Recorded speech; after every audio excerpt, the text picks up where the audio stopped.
এই দেখো ঘুম থেকে উঠে কি শুরু করেছে, সব বেলুন নিয়ে পড়েছে। Good morning guys, have a nice day. আমি তো এখানে বেলুন সাজাচ্ছি। আমি কি বানাতে চাইছি জানো? এই বেলুনটা তো পাবো, তার উপরে এইটা রাখবো, তো কতটা বড় হয়ে যাচ্ছে। তোর থেকে বড় হয়ে যাবে। হুম। তো আগের দিন যে নেমন্তন্ন বাড়ি গেছিল না, ওই নেমন্তন্ন বাড়ি থেকে পাশের বাড়ি এক জেঠু ওকে এনে দিয়েছে বেলুনগুলো গতকাল রাতে। তো সেইগুলো নিয়েই খুব খুশি। বয়ে গেছে। তো এখন এগুলো নিয়ে পড়েছে ঘুম থেকে উঠে এসে।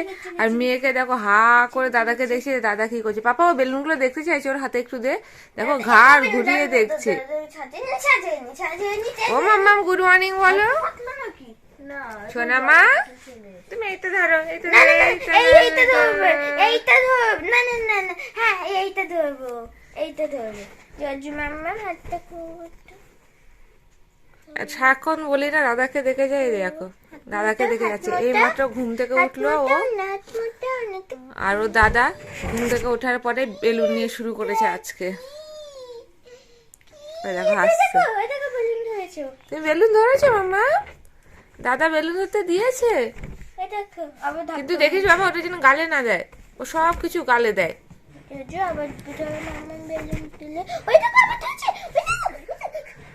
ও বেলুনটা ধরা শিখে গেছে।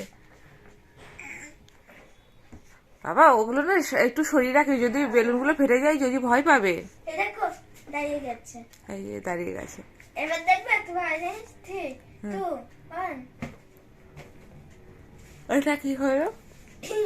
জজু হাসছে। মেয়েও হাসছে, দাদা হাসছে বলে বুনুও হাসছে। দেখো দাদা হাসছে, বুনু হাসছে। গতকাল না যদি কাঁথা শুকায়নি, রোদ্দুর ওঠেনি ঠিকঠাক করে, তো আমি এখন যাচ্ছি এই কাঁথাগুলো মেলতে। এগুলো না জল ঝরে গেছে, এগুলোতে ঝোলানো ছিল বলে জল ঝরে গেছে, বেশিক্ষণ লাগবে না শুকাতে। তো এক্ষুনি না মেললে এর বাদে মেয়েকে না হলে প্যাম্পার পরিয়ে রাখতে হবে। তো এখন যাচ্ছে এগুলো মেলতে। আগে প্রথম কাজ, আজকে দিনের শুরুতে কাজ এটা প্রথমে, ওর কাঁথা শুকানি, তারপরে বাকি কাজে হাত দেবো। তাই তো মাম্মা? কালকে কাঁথা শুকায়নি তো? শুকায়নি তো কালকে? কে হিচি করে দিয়েছে এগুলোতে? কে হিচি করে? হিচি করতে কে করেছে? সুজি করেছে? বলে বাবা। আমি চলে এসেছি রান্নাঘরে। আর আজকে রান্নাঘরে এসে আমি প্রথমে যেটা করেছি, গ্যাসটাকে মুছে নিয়েছি। মুছে নিয়ে এখানে পাখুমের জন্য সুজি বসিয়েছি। আমি কাঁচা সুজিটা পাখুমকে দিই, পাখুম কিন্তু বেশি ভাজা সুজি খেতে পারে না, অম্বল অম্বল হয়ে যায়। তো কাঁচা সুজিতে ওর অসুবিধা হয় না। তো আমি দুধের মধ্যে অল্প পরিমাণ সুজি দিয়েছি, আর দিয়েছি কি বলতো, আমন্ড কাজুর গুঁড়ো করা থাকে পাখুমের জন্যে। তো সেটা আমি ওটা ড্রাই রোস্ট করে আমি গুঁড়ো করে ফ্রিজে স্টোর করি। তো সেটা এর মধ্যে একটু মিশিয়ে দিয়েছি। আর যখন সুজিটা হয়ে যাবে, লাস্টে অল্প একটুখানি চিনি টেস্টের জন্য দিয়ে দেব। তো ওর সুজি রেডি হয়ে যাবে, ও এটা খেয়ে নেবে। এখানে আমি দুধ গরমও বসিয়ে দিয়েছি। আর আজকে একটু করার ইচ্ছা আছে মেথির পরোটা, আর হলো আলুর দম করার ইচ্ছা আছে। এখানে মেথির পরোটার জন্য দেখো আমি মেথির শাক নিয়ে নিয়েছি। এটাকে ধুতে হবে, ভালো করে বাছতে হবে, তার আগে কুচাতে হবে। তো আমি মেথির পরোটাটা আর আলুর দমটা কিভাবে করি তোমাদের সাথে অবশ্যই শেয়ার করব। এখানে আমি মেথি শাকের পাতাগুলো নিয়ে নিয়েছি বেছে, তারপরে কিন্তু সেগুলো এইভাবে কুচিয়ে নিয়েছি। এবার ভালো করে ধোবো, ধুয়ে জল ঝরিয়ে নেব। নিয়ে যখন ময়দাটা মাখবো তার সাথে এগুলো মিক্স করে দেবো। দেখো একটা দুটো গোটা পাতা পাকু মিশে ফেলে দিয়ে গেছে এর মধ্যে, দেখো অবস্থা। তো এইগুলোকে আমি আগে প্রথম ভালো করে ধুয়ে জল ঝরিয়ে নিয়ে নেব। এখানে আমি ময়দাটা মেখে নিয়েছি। আর ময়দার মধ্যে কিন্তু আমি একটু আটা মেশাই, তাহলে না ওই কি বলে এলাস্টিক ব্যাপারটা থাকে না আর কি। তো বেলতেও সুবিধা হয়, সে টান টান ব্যাপারটা থাকে না, একটু ময়দা মেশাই। আর মেথি শাক দেওয়া যেহেতু এরকম হয়ে রয়েছে, মেথি শাক না যত ফাইন করে কোচানো যায় তত ভালো। ঠিক আছে, আমি অতটা ভালো করে কুচাইনি, তাড়াহুড়োও করছিলাম। আর পাখুম এসে কিছু গোটা পাতা দিয়ে গেছে, তো সেভাবে আলাদা করতে পারিনি, সেগুলো হাত দিয়ে ছিঁড়ে ছিঁড়ে নিয়েছি। তো দেখো এবার আমি এটাকে চাপা দিয়ে রেখে দেবো। যখন যে খাবে তখন গরম গরম করে দেবো, গরম গরম ছাড়া যেন পরোটা জমে না, তাই না? তো আমি এখন করে রাখবো না, এখন এটা চাপা দিয়ে রেখে দিচ্ছি। এই যে মহারানী ঘুম থেকে উঠেছে, দেখে এসে দাদাই কোলে নিয়েছে, আর এই যে দোল খাচ্ছে। মাম্মাম তুমি কার কোলে চড়েছো? দাদায়ের কোলে চড়েছো? তুমি দাদায়ের কোলে চড়েছো? আর কয়দিন বাদে আর চশমা তোমায় রাখতে দেবে না বাবা, চশমা ধরে টান দেবেই দেবে। আর এখানে আজকে ইনি মহারাজ আজকে পড়াশোনায় মন দিয়েছেন, তো এখন পড়তে বসেছে, প্রশ্নগুলো টুকছে। জানো এইখানে যে প্রশ্নগুলো লেখা না, which currency is the most widely asked in the world, এটা উত্তর হবে যে ইউএস ডলার। তো ও এখন এই প্রশ্নগুলোকে টুকে নিচ্ছে, তারপরে ও আনসার গুলো লিখবে বলে। আমি এই প্রশ্নগুলো টুকলাম, ঠিক আছে, অ্যানসার কিছু লিখিনি, আমি লাস্টে একবার তো লিখবো। Very good. আমি কি করব জানি 11 থেকে 20 অবধি। খুব ভালো, খুব ভালো, নাও মন দিয়ে পড়ো। দেখো সামনে পড়ার খাতা রয়েছে, না পড়েও বেলুন নিয়ে খেলে যাচ্ছে।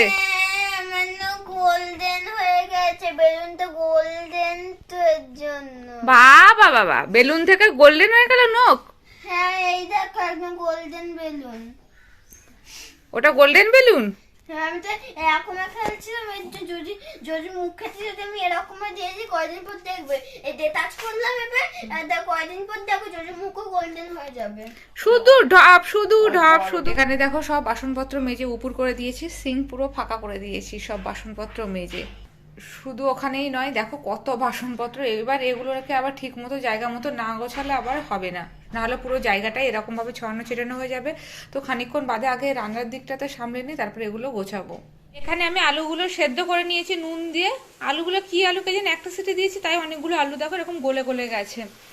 আর এখানটাতে আমি মশলা কষাচ্ছি, বলে দিচ্ছি মশলার মধ্যে আমি কি কি দিয়েছি। প্রথমে দিয়েছি গোটা গরম মশলা, আমি ফোড়ন দিয়েছি, তার জন্য দিয়েছি যেরকম দারচিনি, এলাচ, লবঙ্গ, গোটা জিরে, তেজপাতা, এগুলো সব ফোড়ন দিয়েছি, ঠিক আছে।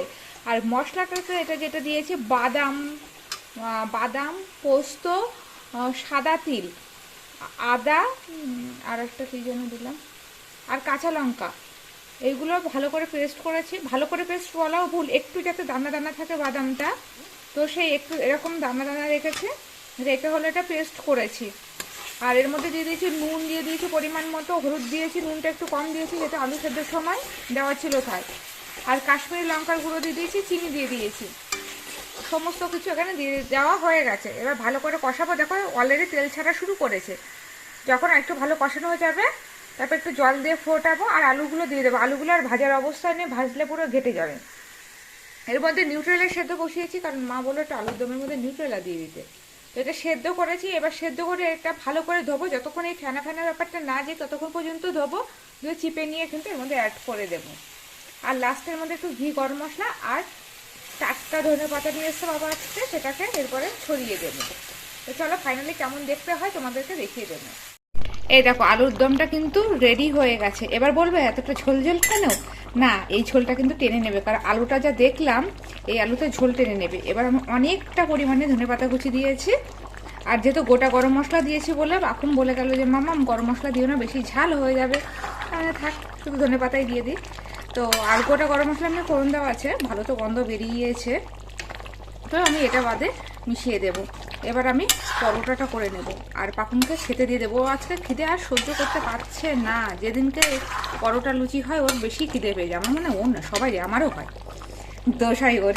তো যাই হোক, আমি এবার গ্যাসটা বন্ধ করে দেবো আর এর উপরে একটুখানি ঘি ছড়িয়ে দেবো। গ্যাস বন্ধ করে একটু ঘি ছড়িয়ে দিয়ে চাপা দিয়ে রেখে দেবো। এখানে আমি পরোটা করছি, তো পাখুম বললো 3 কোনা পরোটাও আমার করে দেবে, গোল পরোটাও করে দেবে। তো দেখো একটা গোল পরোটা, একটা 3 কোনা পরোটা, এই যে দুটো পরোটা নিয়ে ওকে খেতে দিয়ে দিলাম। তো তরকারি আর পরোটা পেয়ে তো বেজায় খুশি। কি দেখছো? ফোন দেখার ওস্তাদ মাস্টার হয়েছে। কি দেখাচ্ছ তুমি ওকে? ও একটা গেম দেখাচ্ছি। পাখুম বললো একটু আগে নাকি ফেসবুক দেখছিল ও। হ্যাঁ, ফেসবুকের মধ্যেই দেখছি তো আমি আর জেজু। ও টিভি পেলে, মোবাইল পেলে যদি দেখানো হয় দেখতেই থাকে, তাই না মাম্মাম? ওখানে ভুলে যায়, ঘুমু ভুলে যায়, হা করে চোখ বড় বড় করে দেখে, তাই না মাম্মাম? এই দেখ এই যে এই তোকে খেতে হবে না, যেদিকে চোখ ঘোরাবো সেদিকেও দেখবে। দেখো এই দেখো এই দেখো, দেখছো? কি রে, তোর খাওয়া লাগবে না? কার? এই ছোটটা না না না না, ওটা মুখে দেয় না।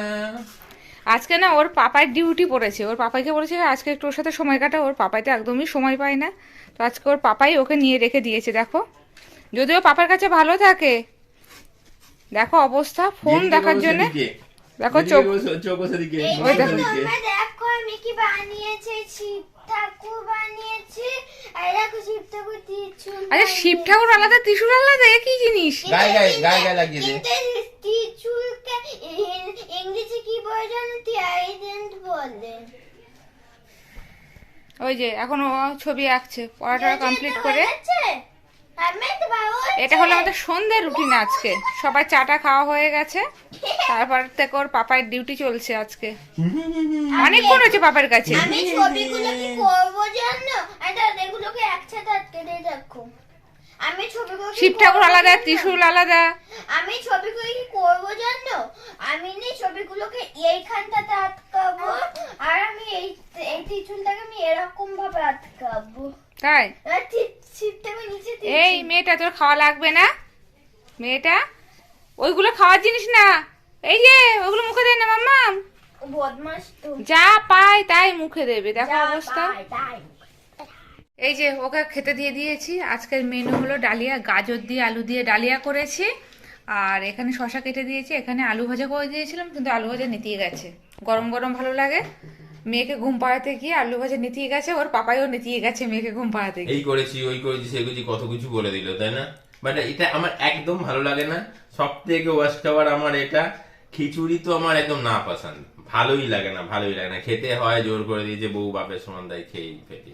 কি সব বলেই যাচ্ছে। না, যেটা সত্যি সেটাই বললাম। এই তো ঝিমাচ্ছিল, এখন কত কথা আসছে কোথা থেকে? না, আমার যেটা নালিশ সত্যি করতে হবে। সেটা বলেছি। ব্যাপারটা হচ্ছে সেটা নয়, ব্যাপারটা হচ্ছে এটাই যে খাবার খেতে হয় নিজের পছন্দের, আর পড়তে হয় অন্য পছন্দের। নাকি আচ্ছা ঠিক বললাম তোমার, নাকি? আচ্ছা তো তোমার বউ তোমাকে জোর করে খাওয়াচ্ছে কেন আজকে ডালিয়া, সেটাও বলে দাও আজ তাহলে। শিবরাত্রির, মহাশিবরাত্রি, জয় শিব শম্ভুজি কি জয়। আজকে শিবরাত্রি নিরামিষ, তো যার জন্য ডালিয়া। দুই বেলা না ময়দা খাওয়াটা যেন ডিফিকাল্ট হয়ে যায়, যদি ওর কাছে না ডিফিকাল্ট। না, আমার কাছে একদমই ওর difficult কাছে লাগে না। একদম- এমন সময় ছিল আমি সপ্তাহে 7 দিনের মধ্যে 6 দিন রুটি খেতাম, আর একদিন খেয়েছি তো অনেকদিন। অনেকদিন খেয়েছো। হ্যাঁ, একদিন হচ্ছে আমি ভাত খেয়েছি রোববার দিন দুপুরবেলায়, আর রোববার দিন রাত্রিবেলা তো রুটি, আর বাদ বাকি 6 দিন, 6 দিনই দুপুর, বিকেল, রাত্রি, সকাল, সন্ধ্যে সবসময় রুটি। আর আমি চিৎকার করতাম। এটাই আমার টাইম টেবিল ছিল। আমার মনে হয় যেন ভাত না খেলে মনে হয় কিছুই খাইনি, কিছুই খাইনি। তো যাই হোক, আমরা এখন ঝটপট করে খেয়ে নিই। রাত্রে বাজে 11:30। এই 11:30 বেজেছে না? ওরকমই হবে। এখন আমাদের ঠাকুর ঘরের পরিষ্কারের কাজ চলছে। এবার শিবরাত্রিটা যেহেতু সন্ধ্যাবেলায় লেগেছে, তার জন্যে সন্ধ্যা থেকে ভর্তি লোক হয়েছিল। তো এটা কোস্তাবের ডিউটি থাকে শিবরাত্রি আর নীল পুজোতে। এই দেখো আমাদের ঠাকুর, এই দেখো রাস্তাঘাট রাতের বেলায় পুরো নিস্তব্ধ। ও এখন পরিষ্কার করতে বসেছে। একটু আগেও একজন এসেছিল, সে আবার এসে বলছে সারা রাত খোলা থাকবে। এখন ও এগুলো পরিষ্কার করবে, তারপরে বাবা আবার পুজোতে বসবে। বাবার গলার আওয়াজ আজকে বসে গেছে, খেয়াল করেছো তুমি? সবাইকে পুজো করিয়ে করিয়ে গলার আওয়াজ বসে গেছে, গলায় প্রেশার পড়ে না। দেখো আমাদের বাবা বুড়ো শিবকে একদম দেখাই যাচ্ছে না। এই দেখো পুরো ফুলের চাদরে ঢেকে গেছে। হ্যাঁ, সেজেছে আমাদের ও। বাড়িতে প্রত্যেক বছর শিবরাত্রির আর নীলের পুজোর দিনকেই এরকমটা হয়। তোমরা কথামৃত বইতে অবশ্যই পাবে বুড়ো শিবতলা মন্দিরের নাম। তো আশা করবো সেটা দেখবে, এবং কমেন্ট সেকশনে গিয়ে আশা করবো রিপ্লাই করবে বুড়ো শিবতলা মন্দিরে তুমি এসছো কি না এসছো। তোমার বাড়ি যদি বঙ্গ চত্বরের আশপাশে যদি হয়, অবশ্যই তো কোনো না কোনোদিন এসছো বা কারোর মুখে শুনে দেখেইছো। হ্যাঁ, বয়স্কদের মুখে হ্যাঁ। প্রচুর জানো তো বয়স্ক মানুষজন আসে। আমি যখন দরজা খুলে দিই বলে আমরা ছোটবেলা থেকে এখানে মানে এসছি বা আসি। আমি তাদেরকে চিনি না, আমি চেনা তো দূরের কথা, কোস্তাবে মনে রাখতে পারে না। এই কদিন আগেই তো হয়েছিল, কদিন আগেই এসেছিল সেই নোপাড়া স্টেশনের ওখান থেকে। এসে দুজন বয়স্ক মহিলা ওকে নাকি ছোটবেলায় দেখেছে, ও তো চেনে না। ওকে আমার নাম টাম বলে গেছে যে আর কি বাবাকে বলার জন্য, বাবা চিনতে পারবে। বাবাকে আবার ভাই ভাই বলছিল। তো ও বলছি ঠিক আছে বলে দেবো। বাদে আমাকে বলছে কি সময় আমি তো ভুলে গেছি। এটা আবার কে দিয়ে গেছে? এটা আবার কে দিয়ে গেল গো? এটা হচ্ছে কলকে, বাবার একদম খাস জিনিস, বাবা বুড়ো শিব ঠাকুরের। আমি তা এখানে রেখে দিলাম। আচ্ছা, আর এই দেখো বুড়ো শিবকে দেখাই তোমাদেরকে, না দেখালে শান্তি হচ্ছে না। একটু ঠাকুরের পাশটা একটু ভালো করে ইয়ে করে দাও, একটু সরিয়ে দাও। এ দেখে কাটাগুলো না হাতে ফোটে, এই কাটা ফলগুলো আমি বিয়ের প্রথম যখন পরিষ্কার করতে এক দুইবার আরো এসছে, একটা তো এই কাটা ফল হাতে প্রচুর ফুটতো আমার। যদিও এটা প্রস্রাবই করে, আমি যদি কখনো করতে আসি তো আমার এই কাটা ফলও ইয়ে হয়ে যায়, খুব হাতে ফোটে। এই দেখো আমাদের বাবা বুড়ো শিব, দেখেছো? এখনো তো কালকেও পুজো হবে, ভর্তি হয়ে যাবে আবার। আর এই যে আমাদের বড় ঠাকুর আর এই মা কালী। জানো তো কালী পুজোতে এগুলো সব প্রস্তাব কালার করে। পাখুম আজকাল অ্যাড হয়েছে। এ তুমি কত বছর বয়স থেকে কালার করো? ওই 6-7 বছর বয়স। আর পাখুম আসে এখন ওর পাপার সাথে, তুলে নিয়ে বসে কালার ওর করতে। ধৈর্য নাই, ও ধৈর্য নাই, ওর সত্যি তাই। ধৈর্য নাই। আমি রং ফেলে দিতাম, তবু করতাম, ইচ্ছা থাকতো আমার। আর ও একটুখানি করে একটু এদিক থেকে ওদিকে, পাচ্ছি না পাচ্ছি না পাচ্ছি না পাচ্ছি না করে কান্না। না ওর হলো কি বলতো, সবকিছু পারফেক্ট হওয়া চাই, কিন্তু আবার ধৈর্য নেই, এরকম একটা ব্যাপার। হ্যাঁ, ছোট মানুষ যা হয় আর কি, সবাই তো আর সমান হয় না। তো এ অনেকক্ষণের কাজ। এখন এইগুলো করার পরে বাবা পুজো করতে করতে আজকে মানে মাঝরাত হয়ে যাবে, তাই না? তারপরে পুজো না, শিবরাত্রির পুজো। আজকে তো শিব পার্বতী বিয়ের দিন, শিব ঠাকুরের বিয়ের দিন। প্রত্যেকটা বাড়ির কাছের মন্দিরে আজকে ওটা তো শিব নীল ঠাকুরের পুজোয়। বিয়ের দিন। হ্যাঁ, নীল পুজোয় শিব ঠাকুরের বিয়ে হয়। বাবা মুকুট টুকুট নিয়ে আসে না? ও তাও তো ঠিক কথা। আজকে বিয়ের দিন কোথায়? ও না, আজকে বিয়ের দিন। না, একজনের ফেসবুকে এই হোয়াটসঅ্যাপে স্ট্যাটাস দেখলাম। আর সেটা আমাদের বাড়িতে নীল পুজো হয়, অবশ্যই হ্যাঁ, তোমাদের সাথে তাও শেয়ার করবো। তাও বাবা তো মুকুট টুকুট নিয়ে আসে, আমরা ভোগ রান্না করি, লুচি আমিও ভোগ। মাঝে মধ্যে নিয়ে আসি, তাও তো সত্যি কথা। লুচি ভোগ হয় না ওই দিনকে, আর গরম থাকে। হ্যাঁ হ্যাঁ হ্যাঁ হ্যাঁ হ্যাঁ, ঠিক ঠিক ঠিক ঠিক। কারণ লুচি করতে করতে ঘেমে যায় বলে আমার বেশি করে মনে এখনো আছে। শেখা হয়ে ওঠেনি, জানো তো, শিখতে সত্যি হবে, তাই। জানতে হবে। আমি তো ভুলে ফেলি, মা আমাকে সব বলে। আমাদের অনেক লক্ষ্মী পুজো টুজো আছে, আমি সব ভুলে ফেলি, প্রত্যেকবার মায়ের থেকে জিজ্ঞাসা করে নি। এই যে না, ধীরে সুস্থে আস্তে আস্তে আস্তে আস্তে কাজটা সম্পন্ন হবে। বাবা দিকে তাড়িতে লেগে গেছে অলরেডি। হ্যাঁ, কিন্তু বাবার পুজোটা তোমাদের সাথে শেয়ার করতে পারবো না। অত রাত পর্যন্ত যদি আমি জেগে থাকি তাহলে আমার ছেলে মেয়ে দুটো কোনোটাই ঘুমাবে না, তো সমস্যা হয়ে যাবে। আর ও যদি জেগে থাকে, কি গো তুমি কি নামতে পারো? হ্যাঁ না, বুঝতে পারি। ও যদি পারে তো যদি ইয়ে করে রাখে আর কি, তোমাদেরকে দেখাতে পারে। ঠিক আছে, আশা করছি লাইক করবো। ঠিক আছে, তো চলো আজকের মতো টাটা, গুড নাইট।